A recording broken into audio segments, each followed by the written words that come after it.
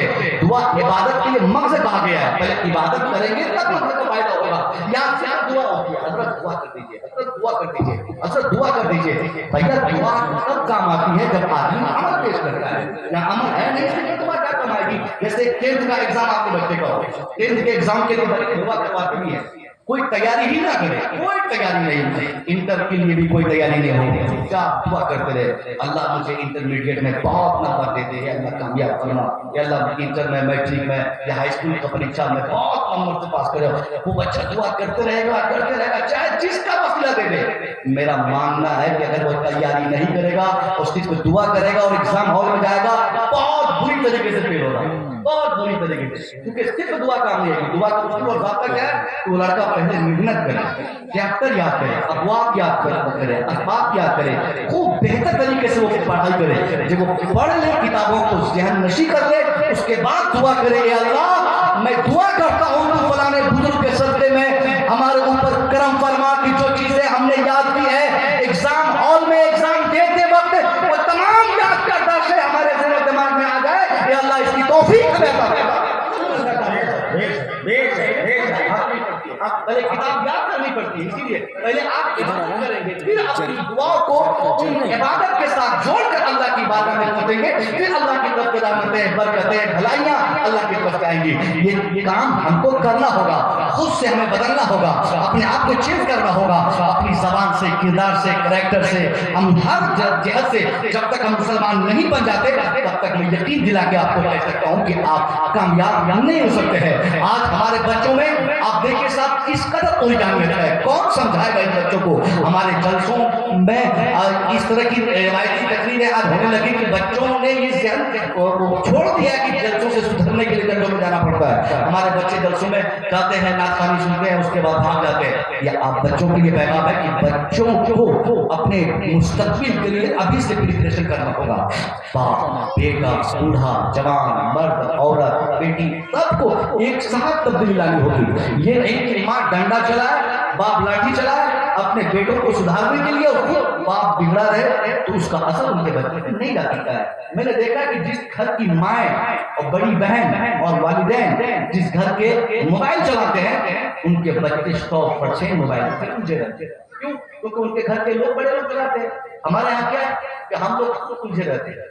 باپ الگ موبائل رکھتا ہے, ماں الگ موبائل رکھتی ہے, بڑی بہن الگ.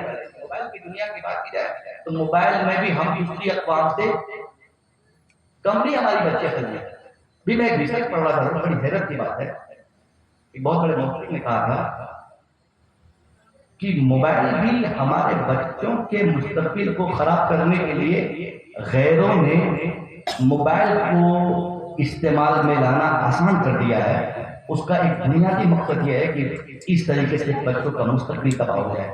جس قدر ایک پوائزن, ایک زہر انسان کی زندگی کو تباہ کرنے کے لیے کافی ہوتا ہے, زہر سے جو اثرات مرتب ہوتے ہیں انسانی اسلام سے, اسی طریقے سے موبائل کا ریڈیشن بھی اسی طریقے سے انسانی ذہن کو کمزور کر دیتا ہے, آنکھ کو کمزور کر دیتا ہے, دماغ کو سوچنے کی طاقت کو کمزور کر دیتا ہے. آپ سے میری گزارش ہے کہ آپ گھر میں اصلاحی ماحول پیدا کرنے کے لیے ایک مبلغ کی حیثیت سے آپ ہیں, آپ کو تبلیغ کرنی ہے, آپ کو ایک بڑی ذمہ داری دی گئی ہے. تم خیر امہ, تم ایک بہتر امت ہو. کب بہتر امت ہو, ایسے ہی بہتر امت نہیں ہے, اس کے لیے ایک سلیبس بتایا گیا ہے. تم خیر امہ اخرجت للناس, تمہیں دنیا کے لیے بہتر امت بنا کر بھیجا گیا ہے. کیوں؟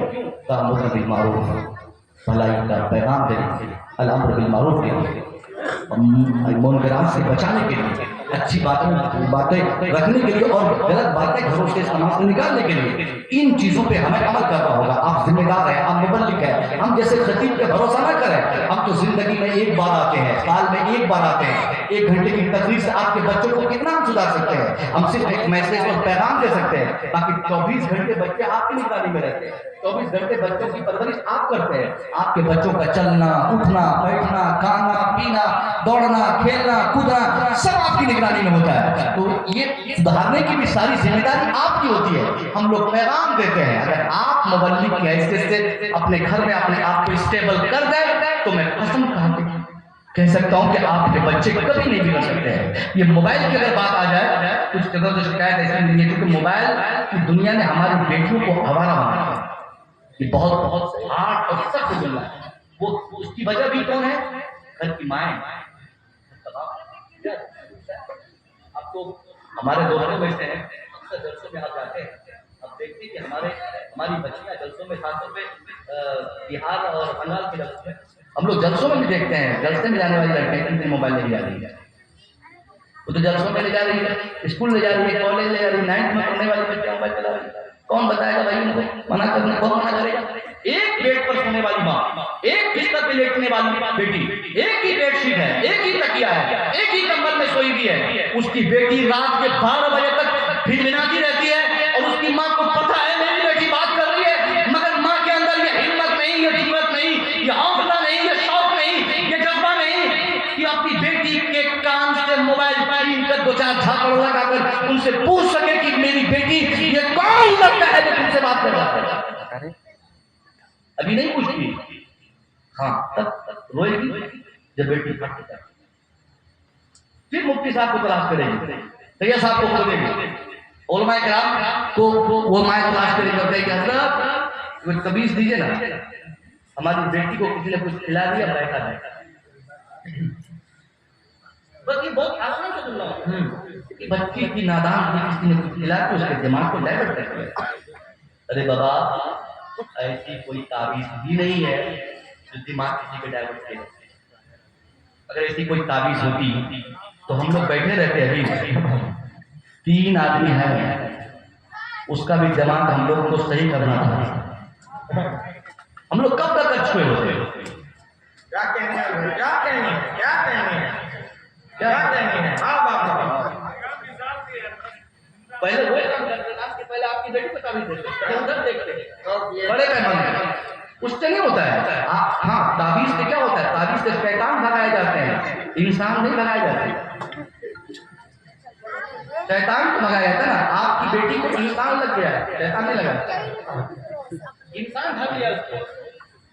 اگر میں آپ کو بتاؤں صحیح ہے, اب اس کو سدھارنا چاہتے ہیں آپ, اس کے سدھار کے لیے کیا ہے؟ 24 گھنٹے باپ کی حیثیت سے آپ کو اور ماں کی حیثیت سے بڑی بہن سب کی الگ الگ ذمہ داری ہے.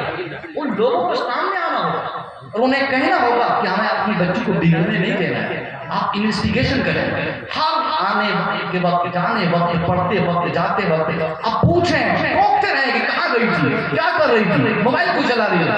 حضور فرماتے ہیں من رأى منکم منکرا فلیغیرہ بیدیہ. Anyone who sees any types of disease in your society, he must change that evil by the power of his hand.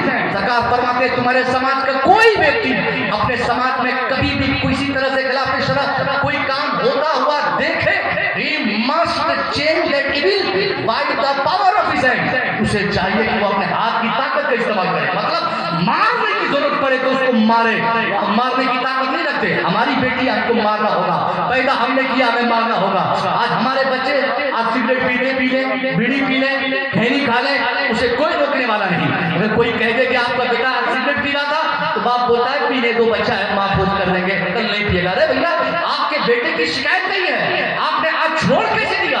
آج کا سگریٹ پینے والا بیٹا اگر اس کا گارجین آج اسے معاف کر دے یا چھوڑ دے, 5 سال کے بعد گیا اور بھانگ پینے لگے گا, 10 سال کے بعد ہیروئن کی دوائی لینے لگے گا, اس کے بعد شراب اور یہ تو بہت چھوٹی سی نشہ اس کے لیے ہوگی, وہ انجیکشن اور ٹیبلٹ کے ذریعے اپنے نشے کی ضرورتوں کو پوری مفتی کرے گا. اگر اس باپ کو اس کا احساس ہے کہ مجھے اپنے لڑکے کو بدلنا ہے اور ماں کو اگر اس چیز کی فکر ہے کہ مجھے اپنی بیٹیوں کو بدلنا ہے تو حضور کی اسی حدیث پر عمل کرنا ہوگا. سرکار دو عالم نے فرمایا کہ من رأى منکم, تمہارے سماج کو کوئی ویکتی جب بھی خلاف شرع کام کرتا ہوا کسی دیکھے تو سرکار نے کیا فرمایا؟ اسے چاہیے کہ وہ اپنے ہاتھ کی طاقت کا استعمال کرے، یعنی مارنا پڑے تو مارے۔ میں ایک چھوٹا سا مگر بہت بڑا بہت سخت پیغام آپ کو دے رہا ہوں، اگر آپ نے یہ جرأت دکھا دی تو آپ کا بیٹا کبھی نہیں بگڑ سکتا، آپ کی بیٹی کبھی نہیں بگڑ سکتی۔ جیسے بیٹی کو آپ دیکھتے ہیں کہ آج بات کر رہی ہے، اس کے پاس آپ موبائل پکڑ لیں، اس کے پاس سم کارڈ پکڑ لیں، اسے کسی کی بات کرتے ہوئے پکڑ لیں، بیٹے کو سگریٹ پیتے ہوئے پکڑ لیں، کوئی معافی نہیں، فوراً اس کی سزا اسی وقت ہے۔ باپ اپنے بیٹے کا کالر پکڑ کے بیچ چوراہے پہ لے جائے، سگریٹ جہاں سے خریدا تھا ادھر دکان پہ لے جائے، جن دوستوں کے ساتھ کیا تھا ان کے ساتھ بٹھا دیا جائے، باپ جوتا نکال لے اس بچے کو مارنے کے لیے۔ اگر وہ باپ چاہتا ہے کہ میرا بیٹا نشیڑی نہ بنے، میرا بیٹا آنے والے ایام میں وہ نشیڑی اور شرابی نہ ہو، اس کو آج سگریٹ پینے والے بیٹے کو بیچ چوراہے پہ لے جا کر اس کو جوتی نکال کر دو چار جوتی قاعدے سے دکاندار کے سامنے، ان کے دوست احباب کے سامنے اگر وہ باپ مارنے کی طاقت رکھتا ہے تو میں بھی ایک شوق سے کہہ سکتا ہوں کہ آپ کا بیٹا کبھی نشیڑی نہیں ہو سکتا، مستقبل میں آپ کا بیٹا کبھی شرابی نہیں ہو سکتا۔ مائیں جتنی اپنی بیٹی کی پہلی غلطی پر اس کو قاعدے سے اس کی پٹائی کر دے اور یہ کہتے ہوئے ماں پوچھ دے بیٹی بتا یہ کس سے بات کر رہی تھی، یہ کون تھا لڑکا، یہ کون واٹس ایپ چلا رہا تھا، یہ کس سے واٹس ایپ چلا رہی تھی، یہ کس سے چیٹنگ کر رہی تھی۔ جس دن ماں باپ بڑا بھائی چچا ذمہ دار لوگ اپنی ذمہ داری کو سمجھتے ہوئے اپنے ماتحت کو سدھارنے کے لیے اگر وہ سختی کے ساتھ ان کے سامنے آئیں گے کوئی نہیں بگڑے گا۔ تقریر سے، اصلاحی تقریر سے ہمیں اس کی ضرورت نہیں ہوگی، ہم خود مبلغ ہوں گے، ہمارے عمل سے، ہماری سختی سے ہماری بیٹیاں بھی سدھریں گی، ہمارے بیٹے بھی سدھریں گے۔ بے شک بے شک بے شک بے شک، کیا بات ہے، بہت خوب۔ ہم جب تک سخت نہیں ہوں گے نا، یہ نہیں کہ ایک سال کے بعد معاف کر دے ابا تمہارے دبئی جائیں گے پھر تم کو بتائیں گے کہ تم کیوں بات کر رہی تھی، نہیں، ابا جب آئیں گے تب، ابھی وہ غلطی کے لیے نا غلطی میں گنجائش ہی مت دیجیے معافی وغیرہ کی۔ پہلی غلطی ماں، لوگ کیا بولتے ہیں پہلی غلطی ماں، ہمارا نظریہ پہلی غلطی زبردست سزا، زوردار طریقے سے اتنی پٹائی کر دی جائے، اس نے اتنی پٹائی قاعدے سے کر دی جائے، آپ کا بیٹا ہے نا، ہم ماریں گے تو ہمارے اوپر پرابلم ہم کو ہو سکتی ہے۔ ابھی ایک مولانا صاحب کو میں دیکھا یوٹیوب پہ بیچارہ پھنس گیا، وہ سوچا کہ میں 1999 کا ٹیچر ہوں، وہ تو 2024 کا ٹیچر تھا، دو آدمی پتہ نہیں دیوبند سے کہاں کے ایک پکڑ کے رکھا ہے، ایک مارا ان کو، اور 2 دن کے بعد پتا چلا کہ ان دونوں مولانا صاحب کو بھی ہاتھ میں توڑ دیا گیا۔ اب تو اساتذہ بھی بچوں کو نہیں پیٹتے ہیں کیونکہ قوانین ایسے کرتے ہیں، ہمارے اساتذہ تو ہم لوگ کو لڑکا دیتے تھے بھول جاتے تھے، مطلب الٹا لڑکا کے کہیں چلے جاتے تھے، پھر وہاں سے آتے تھے تب کھولتے تھے، دیکھتے تھے پورا ٹوٹا ہوتا ہے ان کے پورا نیچے پوری زمین خراب ہو گئی ہے، اس کے بعد چھوڑتے تھے کھولتے تھے۔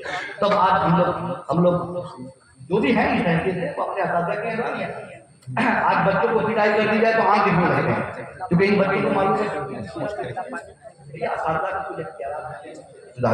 تو اس لیے آپ کسی دوسرے سے اصلاح کی امید مت کیجیے، نہ تو اساتذہ پیٹیں گے، نہ امام صاحب بھڑکائیں گے، نہ گاؤں کا پردھان کرائے گا، کچھ نہیں۔ آپ خود مبلغ بنے، مصلح بنے، ریفارمر بنے، اپنی ذمہ داری سنبھالیں، اچھا باپ بنے، بہتر بھائی بنے، اچھی ماں بنے، انشاءاللہ آپ کی کوششوں سے آپ کے نوجوانوں میں، آپ کے بچوں میں غیر معمولی تبدیلی آئے گی۔ یہ ہمارے چند پیغامات تھے جس کو میں بتانا ضروری سمجھا تھا، میں نے بتا دیا، اور کیونکہ میرے پاس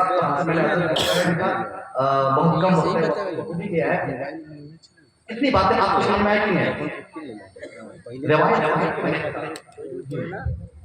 بالکل۔ آج ہندوستان میں ہر طرح کے خطبہ ہیں، ایک خطیب ایسے بھی ہیں ہمارے ہندوستان میں جو صرف کرامت بتاتے ہیں، بڑی بڑی کرامت، جو کرامت کسی کتاب میں نہیں ہے وہ ان کو معلوم ہے، اور اگر کتاب کا نام بول بھی دیتے ہیں تو وہ کتاب لائبریری میں رہتی ہے، اور اگر لائبریری میں کتاب مل جاتی ہے تو جس پیج کا وہ حوالہ دیتے ہیں وہاں تک پیج ہی نہیں رہتا، اور اگر پیج مل بھی گئے تو عبارت نہیں ملتی، عبارت مل بھی جاتی ہے تو ہم کچھ ملتا ہے، کچھ لوگ کچھ چھوڑتے ہیں، کچھ لوگ کچھ کرتے ہیں، ہم لوگ بھائی ایسی تفریح نہیں کرنے کے عادی ہیں۔ ابھی 2 دن پہلے جو علماء کرام ہمیں جانتے ہیں ہم کو پتا ہے، 2-3 دن پہلے میرے حوالے سے ایک ویڈیو، حالانکہ یہ معاملہ بہار کا ہے، یہ معاملہ بہار کا ہے اور میں اس معاملے کو اتر پردیش میں حل کر رہا ہوں. وجہ کیا ہے کہ ابھی بہار کے اس علاقے میں جا کر خطاب کرنا ابھی میرے لیے 2010 میں ایسا کوئی پروگرام ہے نہیں, اس لیے مناسب سمجھ رہا ہوں کہ میں ایک تقریر میری وائرل ہو گئی تھی جھارکھنڈی بابا کے خلاف, اور میں نے اس میں جو بولا تھا وہ علماء کی نظر میں وہ باتیں یا وہ انداز بیان یا وہاں کی شرکت جس چیز کو بھی کہہ لیجیے, علماء جس نظریے سے دیکھتے ہوں علماء نے یا علماء کا ایک بڑا طبقہ اس ویڈیو کو قابل گرفت سمجھا میرے لیے. میں نے جیسے مجھے خبر ہوئی تو میں نے تحریراً 2-4 باتیں لکھ کے اپنے علماء کرام کی نظر میں لکھی, مگر مطالبات چلتا رہا. دیکھیے ضروری نہیں کہ میں خطا کار ہوں کبھی توبہ کروں, احتمال غلطی پر بھی توبہ ہے, احتمال غلطی پر بھی رجوع ہے. اگر احتمال بھی نہ ہو, اگر کوئی کہہ دے کہ بھائی آپ غلط تھے تو بحث نہ کریں, بحث کرنے کے بعد میں ہم بعد میں بحث کریں گے, بعد میں وضاحت دیں گے, بعد میں آپ اس کا ڈیٹیل بتائیں گے, اس کا پس منظر کیا تھا, اس کا پیش منظر کیا تھا, کس کنٹیکسٹ میں کس وجہ سے میں نے ایسا کہا تھا. اگر کسی نے بھی مطالبہ کر دیا تو توبہ کرنے میں پرابلم نہیں ہے, توبہ نہ کرنے میں پرابلم ہے. توبہ تو ہماری شان ہے نا, حضور فرماتے کہ اللہ ہمارا رب ہماری توبہ سے اتنا خوش ہوتا ہے, اتنا ہی خوش ہوتا ہے جتنا خوش ایک انسان اپنی سواری کو جنگل میں کھونے کے بعد دوبارہ پا لیتا ہے. مسلم شریف کے حدیث ہے. تو ہم توبہ کرتے ہیں کہ اس تقریر کے کلپ سے یا انداز بیان سے کچھ علماء کرام نے فرمایا کہ اس میں اس کا الفاظ غلط تھے, کچھ نے کہا کہ صاحب ہمیں وہ باتیں ہی نہیں کرنی کہ ہماری جو پہچان ہندوستان میں ہے اس طریقے کی باتیں کرنے سے نہیں ہے. اس دن میں نے چاہے جس وجہ سے کہی ہو, لیکن میرے الفاظ تھے, میرا انداز تھا, انداز غلط تھا, طریقہ غلط تھا, باتیں بھی علماء نے اسے اپنی گرفت میں لی ہے. حالانکہ اس میں وضاحت ہو سکتی ہے یا ہو سکتی تھی شرعی عدالت میں پیش کرنے کے بعد. وہ لفڑے کی چیز ہے, میں کیوں وہاں پڑھنے جاؤں, میں خاموشی سے توبہ کر لوں, اس میں بھلائی میری بھی ہے تو میں توبہ کرتا ہوں, اللہ مجھے معاف فرمائے. استغفر اللہ ربی.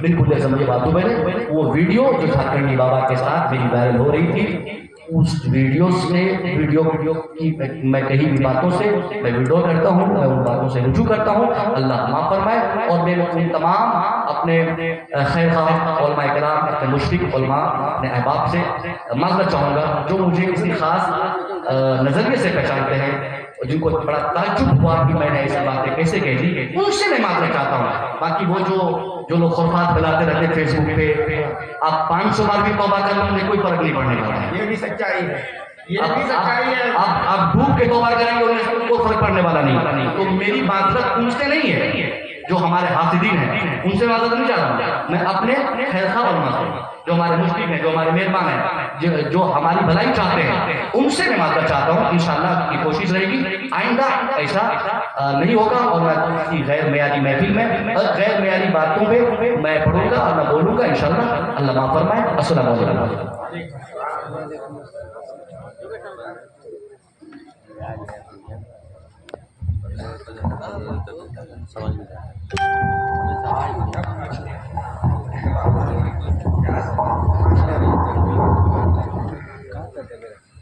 جھارکھنڈی بابا میں کچھ بات رہا تھا ہم سے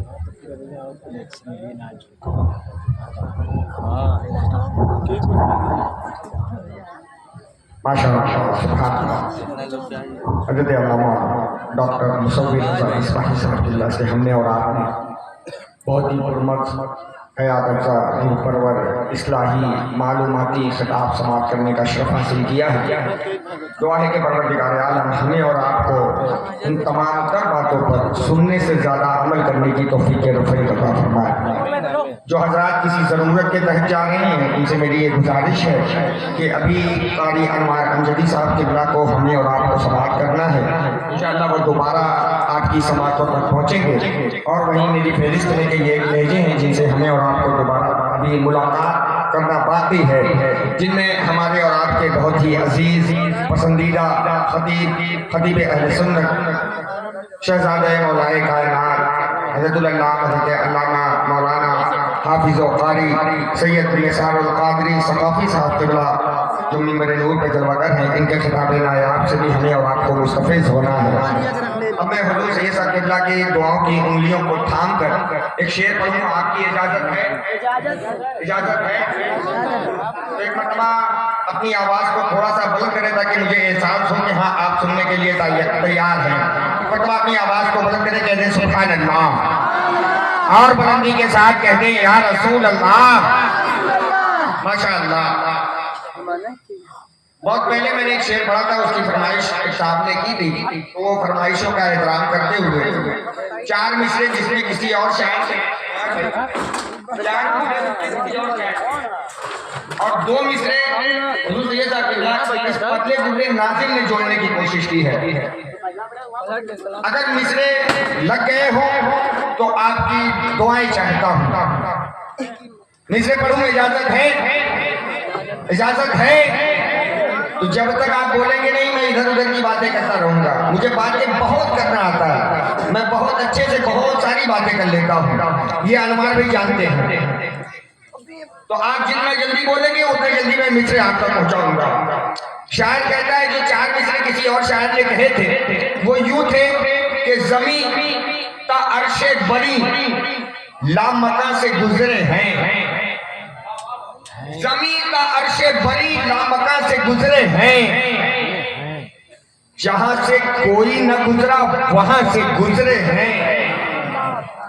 زمین کا عرش بری لامکاں سے گزرے ہیں, جہاں سے کوئی نہ گزرا وہاں سے گزرے ہیں. میں بوسے لوں گا وہاں کے ہر ایک ذرے کا, کوئی بتا دے محمد کہاں سے گزرے ہیں. میں بوسے لوں گا وہاں کے ہر ایک ذرے کا, کوئی بتا دے محمد کہاں سے گزرے ہیں. تو یہ 4 مصرے کسی اور شاعر کے تھے. اب 2 مصرے ایک پتلے دبلے ناظم کے ملاحظہ کریں کہ زمین کا عرش بری لامکاں سے گزرے ہیں, جہاں سے کوئی نہ گزرا وہاں سے گزرے ہیں. میں بوسے لوں گا وہاں کے ہر ایک ذرے کا, کوئی بتا دے محمد کہاں سے گزرے ہیں. اور تم اپنے جیسا میرے مصطفیٰ کو کہتے ہو. اگر مصرے لگے ہو تو آپ کی آوازیں بلند ہونی چاہیے کہ زمین کا عرش بری لامکاں سے گزرے ہیں, جہاں سے کوئی نہ گزرا وہاں سے گزرے ہیں. میں بوسے لوں گا وہاں کے ہر ایک ذرے کا, کوئی بتا دے محمد کہاں سے گزرے ہیں. اور تم اپنے جیسا میرے مصطفیٰ کو کہتے ہو, تمہارے باپ کبھی آسمان سے گزرے ہیں. تم اپنے جیسا میرے مصطفیٰ کو تم اپنے جیسا میرے مصطفیٰ کو کہتے ہو, تمہارے باپ کبھی آسمان سے گزرے ہیں. تم اپنے جیسا میرے مصطفیٰ کو کہتے ہو, تمہارے باپ کبھی آسمان سے گزرے ہیں. قاری انوار مدی صاحب کیا کہہ رہے ہیں, دوبارہ اس شعر کو پڑھ دیا جائے. تو کیا دوبارہ ان مصروں کو پڑھ دیا جائے؟ تو کیا اسی انداز میں آپ دوبارہ سبحان اللہ کہیں گے؟